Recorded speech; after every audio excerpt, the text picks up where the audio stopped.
Муса Хабалевич, здравствуйте. Нельзя сказать, что вы редко общаетесь с журналистами. Вы человек открытый, медийный, но при этом для абхазского зрителя вы все же человек-загадка в некоторой степени. Потому что председатель Высшего совета Всемирного Абхазо-Абазинского конгресса — это человек, о котором больше все-таки многое слышали, но не так много знают. Поэтому мы в этом интервью постараемся в том числе раскрыть некоторые вопросы, о которых раньше вы не говорили в своих встречах с журналистами. Начнем с главного. Расскажите, пожалуйста, как формируются направления в работе Всемирного Абхазо-Абазинского конгресса. Я бы хотел сделать акцент на таком аспекте. Это идеи, которые генерируют сотрудники ВААК, или они формируются снизу? Это запрос общества, так скажем. Вся команда поставила перед собой глобальные задачи: сохранение и развитие этноса, развитие абхазского государства. У нас есть четкое понимание идеи, которые позволят нам последовательно достичь этих целей. Каждый человек является источником безграничных возможностей и потенциала. Нам очень важно, чтобы каждый представитель нашего этноса был готов и хотел бы решать такие глобальные задачи и вопросы.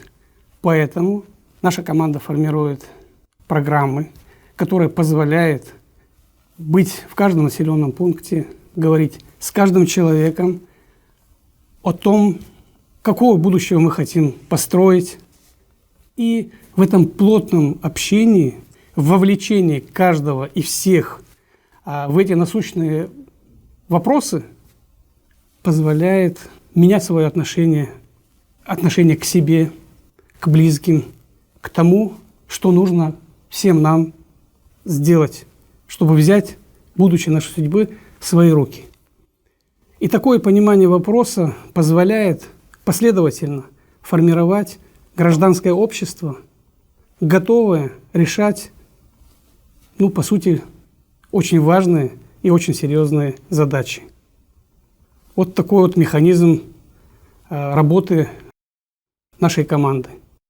Одно из основополагающих направлений работы ВААК с молодежью — это спорт, о котором был сделан недавно фильм. Он рассказывает о спортивном клубе Абаза, о его достижениях.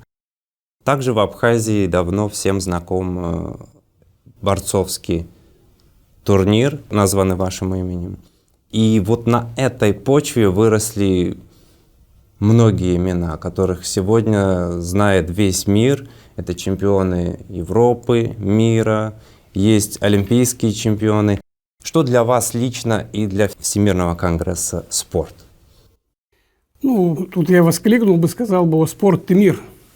Спорт – это фактически та же архитектура нашей команды конгресса. Эта модель позволяет объединять людей. Спорт учит преодолению сложностей. Спорт объединяет молодость, а молодость – это будущее нашей страны.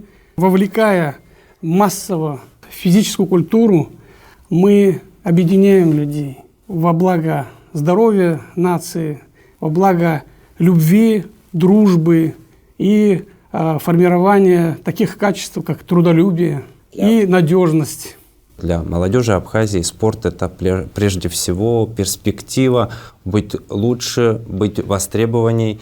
И среди сегодняшних молодых людей Абхазии существует тенденция, которая позитивна. Тем не менее, нам еще далеко до Северного Кавказа, до ее молодежи. Как вы считаете, почему вот так происходит, хотя после войны прошло уже много лет? Если что-то в Абхазии не развивается, какое-то направление не развивается, только потому, что еще за это направление не успели взяться. Тренеры из Северного Кавказа, из Карачаево-Черкесии, когда приезжают на турниры в Абхазию, они как раз удивляются, как очень динамично, как здорово развивается борьба в Абхазии, и они восхищаются достижениями абхазских спортсменов. Это благодаря системному подходу к решению той задачи, которую мы поставили 10 лет тому назад. Воспитание здорового ребенка. Тренеры высокопрофессиональные, тренеры, полностью отдающие себя, следят за тем, чтобы эти ребята были успешны не только в спорте, но и в учебе, в жизни. И этот колоссальный труд, совместный труд родителей вместе с тренерами является такой гармонией. Вот как модель развития борьбы в Абхазии, развивать и другие направления. Очень важно показывать хорошие позитивные примеры, где маленькие ребятишки приходят в зал, и завтра они становятся взрослыми ребятами с удивительными человеческими качествами. Находится время для себя в спорте? Спорт, физическая культура – это мир, который нельзя никому покидать, даже на время. Да, конечно, я с удовольствием занимаюсь и стендовой стрельбой 4 раза в неделю, занимаюсь айкидо и немножечко поигрываю в бадминтон. Ну, больше, чем 7 раз в неделю получается, и это как воздух. Это прежде всего здоровье, это эмоции и готовность решать сложные задачи. Перейдем к другому аспекту. Сегодня Конгресс уделяет большое внимание образовательным проектам. Это и популяризация абхазского, абазинского языков, проекта о нематериальном наследии Амазера, помощь в издании целого ряда фундаментальных трудов, просто помощь авторам, которые пишут книги и об истории Кавказа, об истории Абхазии. Насколько успешной вы, в частности, считаете работу в направлении языка? Вот сегодня это одна из главных проблем народа, и как развивается в этом направлении деятельность? Была сформирована очень хорошая команда с Академией наук Абхазии, Алашара и Конгресса. По формированию программ мы должны решить такие вопросы, как возможность изучения родного языка, истории, культуры, Апсуара. Должна быть настольная книга для каждого, кто хочет изучить нашу историю, наши традиции, нашу этику, этикет. Нужно создать все необходимые условия для того, чтобы все представители нашего этноса по всему миру имели возможность учить язык, говорить на родном языке и иметь единое информационное пространство для каждодневного общения. Мы следуем в этом направлении, вовлечены все специалисты, которые сегодня мы имеем. Уверен, что мы этот вопрос тоже успешно решим. Есть проблема взаимодействия с другими людьми, которые уже знают язык, и когда ты чуть-чуть неправильно произносишь, существует вот такое отношение иногда свысока, да, и тебя это немножко отталкивает. Вот психологический аспект. Есть такие нюансы. В перспективе у нас в программах есть создание дополнительной площадки для того, чтобы свободно общаться, где действительно будет очень правильное, хорошее настроение, дружелюбная атмосфера, где с любовью внимательно будут там корректировать какие-то, может быть, акценты, звуки, ударения. И, кстати говоря, один из таких серьезнейших проектов – детские лагеря, где могут приезжать на месяц, на 2, на 3. Те, кто хочет учить наш уникальный, очень красивый язык, получим обратно совершенно других детей, обладающих удивительным этикетом, удивительным отношением к значению каждого слова в родном языке. Продолжая вопрос языка, его развития, возрождения, Абхазо-Абазинский конгресс уделяет большое внимание селу. Почему такой акцент на работе в селах? Мы все из села, по сути. Село – это источник жизненной энергии. Село – это где все дома открыты, где дети общаются свободно на родном языке, где в каждом доме накормят, где можно действительно услышать и поговорить со стариками, которые несут в себе кладезь знаний наших традиций, нашей культуры, нашей истории. Чтобы дети, молодежь всегда стремилась обратно в свое село, хотя бы на выходные, чтобы спить воды, чтобы пообщаться, позаботиться о своих стариках, о своих родителях, поработать на земле. Село – это сила. Смотря реально на ситуацию в сегодняшней Абхазии, село нуждается не просто в возрождении, а в спасении. Каждый второй дом — это люди, которые уехали в город. Какие программы можно предложить, чтобы этого не происходило? С удовольствием расскажу о опыте, который у нас есть в России, в Карачаево-Черкесии, по возрождению сел, где мы создаем всю необходимую инфраструктуру, детские сады, возрождаются дома культуры, мы создаем спортивные площадки. И государственная программа тоже, безусловно, поддерживает такое яркое начало. Простейшие вопросы мы сами решаем, но сложные вопросы мы через качественно проработанные программы вовлекаем инвестиции из администрации районов и республики. Вы планируете перенести этот опыт на Абхазскую Мы площадь? уже это делаем, и, безусловно, администрация республики очень внимательно относится к тем вопросам, которые мы задаем, и по сути, на сегодняшний момент никаких отказов нет. Наша задача – возрождение сел, возрождение инфраструктур, создание еще более комфортных условий, чем в городах. Село сегодня имеет, на мой взгляд, гораздо больше перспектив, чем жизнь в городах. О роли женщины хочется поговорить, потому что вы уделяете этому тоже внимание. Это работа женских советов Конгресса. И все-таки пытаясь вытянуть женщину на более высокий социальный, общественный уровень, сделать ее бизнесменом, успешным политиком, успешной в социальной жизни, нет ли здесь противоречия, как при этом сохранить ее роль женщины, традиционную, патриархальную, можно сказать, еще недавно? Мы к этому вопросу подошли естественным путем. Эффективность женских советов настолько ярко проявилась, что этого, в общем, мало кто ожидал.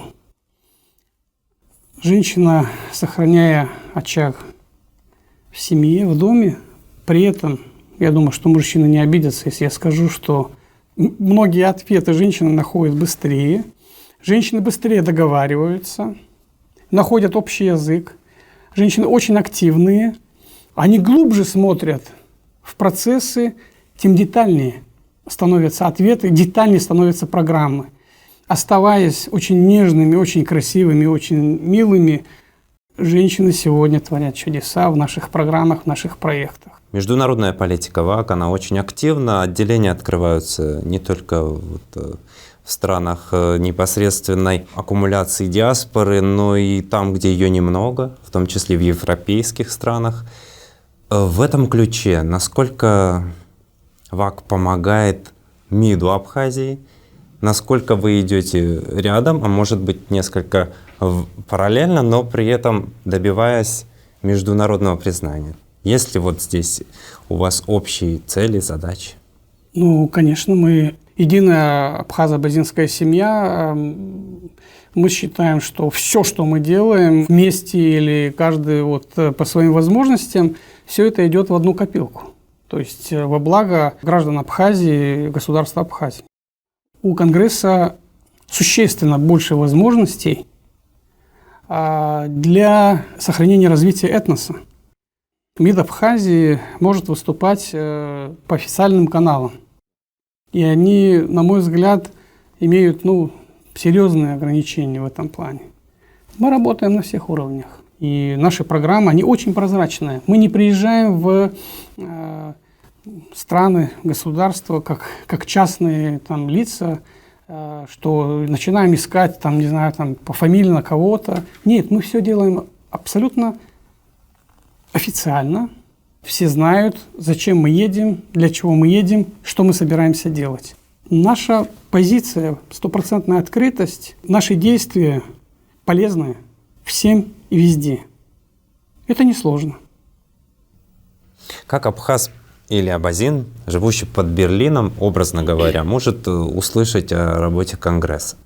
Мы открываем наше представительство, и мы вовлекаем в процесс нашей деятельности через региональных представителей всех наших сограждан за рубежом. Но с учетом тех реалий, тех законов, которые имеются в соответствующих государствах, в соответствующих странах.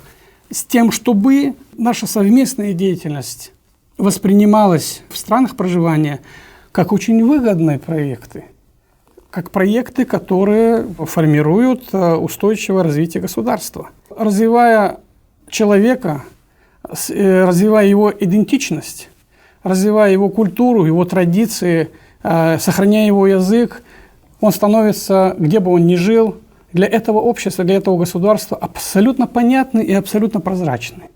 Надежнее людей, которые следуют своим традициям, своей культуре, нету никого, потому что всегда понятно, что он живет гармонично, вписываясь в ту общую культуру, в которой он находится.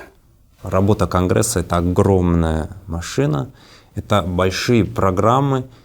В финансовом плане наверняка это очень затратный процесс. Во что это выливается в год, скажем? Программа Конгресса «Алашар». Я не разделяю, это единая команда, по сути, в зависимости от наполненности около 100 миллионов рублей в год. Зачем богатому человеку делать это? Зачем быть благотворителем? Для меня не безразлично будущее нашей страны, будущее наших детей. Для меня смысл жизни заключается в том, чтобы наши дети уверенно смотрели, во-первых, вперед, чтобы наши дети могли с гордостью сказать: я вот из этого народа, я родом из этого села.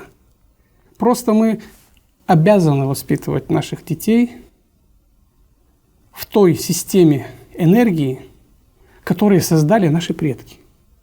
Это когда мы передаем своим детям все эти знания, все эти умения, они живут в этом восприятии мира, в этом восприятии отношения друг к другу, когда мы даже понятия не имеем, что такое сказать и не сделать, что такое обмануть, что такое не любить, что такое ненавидеть своего соседа, не дай Бог. Нужно быть не только в позитиве, но и быть наполненным, насыщенным той красотой нашей культуры, наших традиций. Там есть ответы на все вопросы. Из общения с избирателями, для нас это зрители, для кандидатов это избиратели, я прихожу к выводу, что во многом подорвано доверие к власти, друг к другу в обществе. Люди говорят: сегодня идет кандидат, он обещает то, давайте мы сегодня хотя бы частичку с него получим, а завтра мы не верим, что он вообще к нам вернется и вспомнит о нас. Как восстановить вот это доверие в обществе в целом? Как можно получить ответ без общения? Мы должны больше общаться друг с другом. Мы должны, еще раз повторяю, что мы не должны оставлять между собой недосказанностей. И когда мы говорим о том, что нужно думать о будущем, депутаты – это будущее, важнейшая часть нашего будущего. Но очень здорово, когда приходит будущий депутат с конкретной, четкой программой, в котором содержатся детали, которые могут услышать и понимать избиратели, в котором они увидят себя в этой программе как участника тех изменений, тех процессов, которые предлагает непосредственно кандидат. Не так, что вот депутат для них сделает все. Это неправда. Ни один депутат ничто не изменит без вовлечения вас конкретно в эти процессы. Будущая законотворческая деятельность на ближайшие 5 лет несет в себе очень серьезные, большие задачи и ожидания. Нельзя выбирать депутаты, потому что мой родственник или мой брат. Отнеситесь к этому очень ответственно. Всемирный Абхазо-Абазинский конгресс далеко не политическая организация, но в составе конгресса есть молодые люди, которые имеют свое видение настоящего, будущего Абхазии. Сегодня 4 из них баллотируются в качестве кандидатов в депутаты Народного собрания. Вы уже частично отвечали на мой вопрос, но как считаете, что могут привнести эти люди в абхазскую политику, и в том числе с учетом работы Всемирного Абхазо-Абазинского конгресса?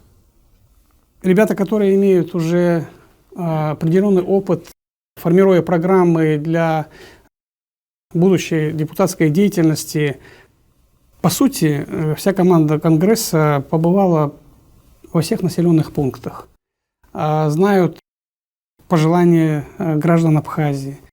Не должно быть вопросов, которые мы не можем между собой обсуждать. Потому что если мы что-то сегодня откладываем, то этот вопрос, он станет проблемой. А послезавтра станет нерешенной проблемой, которая будет разъединять. Все мы должны быть участниками этого процесса. Мне хочется задать вам прямой такой откровенный вопрос. Сам Муса Экзеков имеет ли политические амбиции и планы в Абхазии? Скажу так, более 15 лет я занимаюсь очень интересными гуманитарными проектами.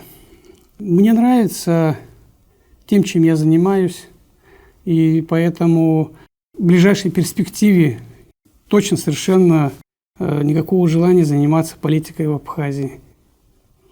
Сегодня в Абхазии также есть люди, которые считают, более того, активно муссируют эту тему, что вы лоббируете строительство в Сухуми мечети.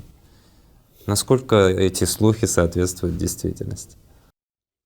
Я никогда не думал об этом. Все мои слова, все мои действия записаны в программах. Абсолютно все открыто. Если в этих программах нету строительства мечети, значит планов строить мечеть в Абхазии нету. Я с очень большим уважением отношусь ко всем религиям. С глубоким уважением. Насколько государство и господствующая там религия, либо православие или ислам, в каком-либо государстве они должны пересекаться, на ваш взгляд, или они должны существовать отдельно друг от друга? Я считаю, что религии должны помогать гармонизации общества. К религии человек должен подходить осознанно. Если человеку что-то навязывать, то он может переломиться, сломаться и, в общем, или не так воспринять это. Бог един, поэтому все религии должны служить гармонизации общества, объединению общества, а не разделению.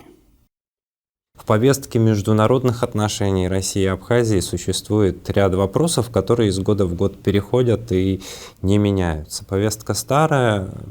Дать ли возможность иностранным гражданам покупать недвижимость в Абхазии? Мы на нашей почве видим в этом угрозу национальной безопасности. Российские эксперты в большинстве своем не понимают, почему. Как вы считаете, чего здесь больше и кто прав? Мы с вами знаем, что идут определенные инвестиции, земли все равно находятся в определенном обороте. Я считаю, что этот вопрос в том числе должно обсуждаться с населением Абхазии. Но это такая детальная, серьезная работа, которую нужно, опять же, очень подробно обсуждать, очень подробно изучать. Ничего нельзя делать в маленькой стране, где каждого жителя знаем в лицо, без обсуждения. Инвестиции в недвижимость, инвестиции в инфраструктуру не делаются без каких-либо гарантий. Должны быть законы, которые серьезным образом защищают инвестиции. В общественном обсуждении наверняка нуждается и вопрос добычи нефти в Абхазии. Как это делать, на какой основе, в какой перспективе. Сегодня он также активно обсуждается. Многие категорически против. Другие говорят, что надо делать это при определенных условиях, чтобы здесь было меньше рисков для экологии, а больше бонусов для экономики страны.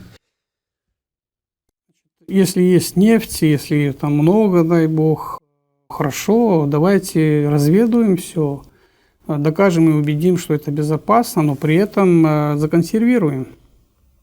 До тех пор, пока другие ресурсы не закончатся. но я уверен, что другие ресурсы точно не закончатся.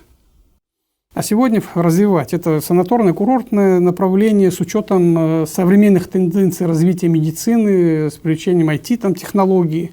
Причем больше заниматься не лечением, а профилактикой, как говорится, болезней. Потому что сегодня вопрос здоровья людей стоит на первом месте во всем мире. Аграрно-промышленный комплекс нужно развивать для того, чтобы мы могли производить экологически чистую продукцию. Это место, где можно развивать действительно науку и образование, развивать серьезные спортивные центры, сделать Абхазию культурным центром, заблаговременно готовить молодых специалистов, непосредственно жителей Абхазии. Я думаю, что самих жителей Абхазии не будет хватать, и значит, что мы можем привлекать хороших специалистов, наших сограждан за рубежом в эти процессы. Это будет естественным процессом как раз открывания удобной и комфортной дороги по возвращению на исконную родину. Я убежден в том, что бюджет Абхазии будет более чем достаточным и без нефти, чтобы очень успешно и динамично развивать страну. Мы уже говорили о том, что нам не хватает единства, присутствует раскол, политический раскол, во многом общественный, который связан с рядом актуальных вопросов в экономике, в развитии страны. Во всем есть разные мнения, они в принципе всегда должны присутствовать, но идет поляризация такая острая. Есть ли рецепт преодоления вот этого разобщения у Всемирного Абхазо-Абазинского конгресса? Политические эти столкновения — это то, что на поверхности. Мы не задумываемся о том, что будет через 10 лет, через 20 лет. Мы живем сегодняшним днем прямо здесь и сейчас. Есть очень серьезные вопросы нашего единства. Сегодня мы, живя в мире, боремся с тем, чтобы не потерять свою идентичность. Вся наша деятельность Конгресса зиждется на конкретной идее, которая объединит весь этнос за единую цель, за единую идею. Не только жители Абхазии, но и весь этнос по всему миру. Призываем вернуться на землю обетованную и снова задать себе самые простые вопросы. Что мы можем сегодня непосредственно здесь и сейчас изменить в своей жизни?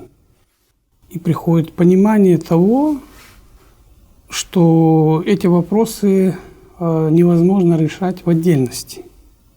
Порядок у себя во дворе ты можешь сделать, но порядок на улице нужно делать уже вместе. Площадку спортивную для детей, может быть, ты сможешь один это сделать, но вместе мы это сделаем быстрее. Если что-то нас разъединяет, отдаляет друг от друга, это только потому, что мы об этом еще не говорили. И главная идея Конгресса в том, чтобы объединить людей снова в единую большую семью.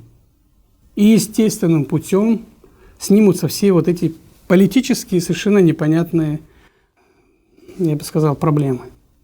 Муса Хабарович, сегодня, в последние годы в Абхазии, в частности, есть преобладание такой точки зрения, что нам не хватает финансов, экономика плохо работает, не хватает вливаний.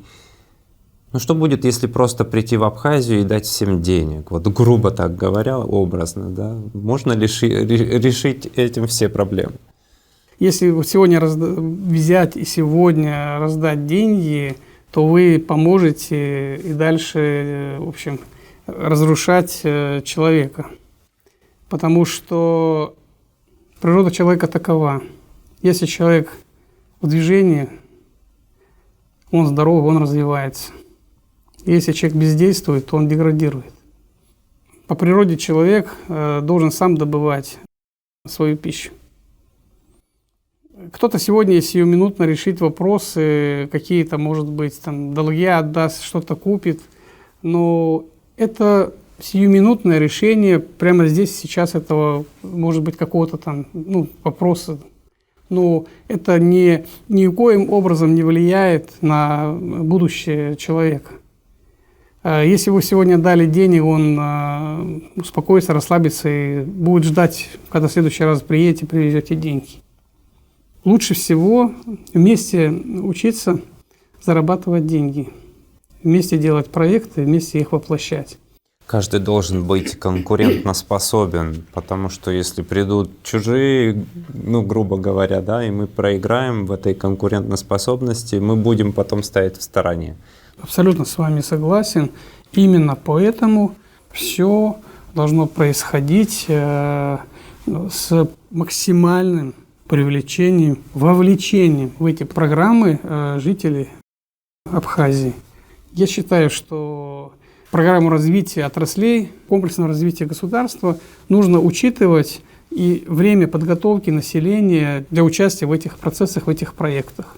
Тогда и программы будут развиваться быстрее, и население будет развиваться вместе с этими программами.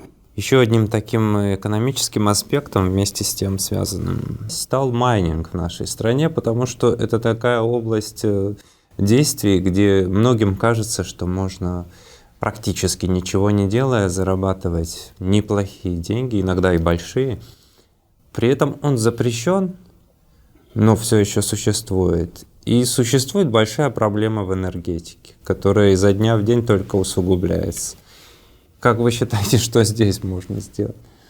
Давно наблюдаю и сострадаю гражданам Абхазии, потому что свет – это естественный вопрос, о котором жители республики не должны задумываться. Я уже не говорю о том, что создание каких-то точек прибыли для отдельных жителей Абхазии. Я, например, не имею права богатеть за счет других, за счет дискомфорта, за счет неудобства других людей. Я очень надеюсь, что сил руководства Абхазии, я в этом не сомневаюсь, хватит, что в ближайшее время эта тема будет закрыта. Еще при создании Всемирного Абхазо-Абазинского конгресса совместно с руководством Абхазии, с президентом Владиславом Арцинбо, одной из главных задач была репатриация.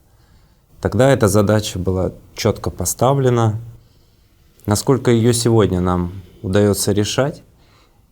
Тут, опять же, нужен комплексный подход. Во-первых, создать необходимые условия для того, чтобы возвращались, приезжали и активно участвовали в развитии государства специалисты, которые требуются в разных отраслях, в разных направлениях развития в целом государства.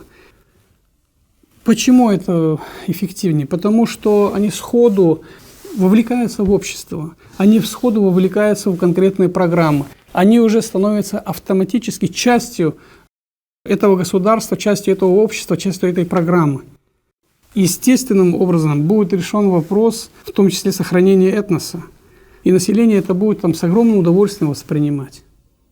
Поэтому и эти же ребята, работая, будут иметь материальную возможность, в том числе сами строить себе дома, создавать семьи, опять же, работать вместе со всем обществом в одном направлении.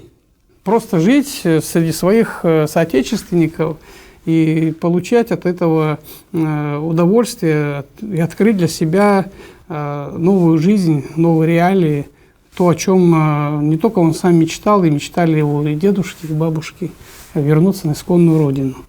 И конкретно команда Конгресса этим занимается сегодня, но понятно, что такие глобальные задачи решать в одну минуту невозможно и в один день.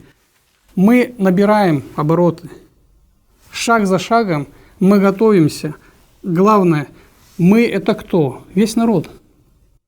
Команда Конгресса активно вовлекает в этот процесс через соответствующие программы все население.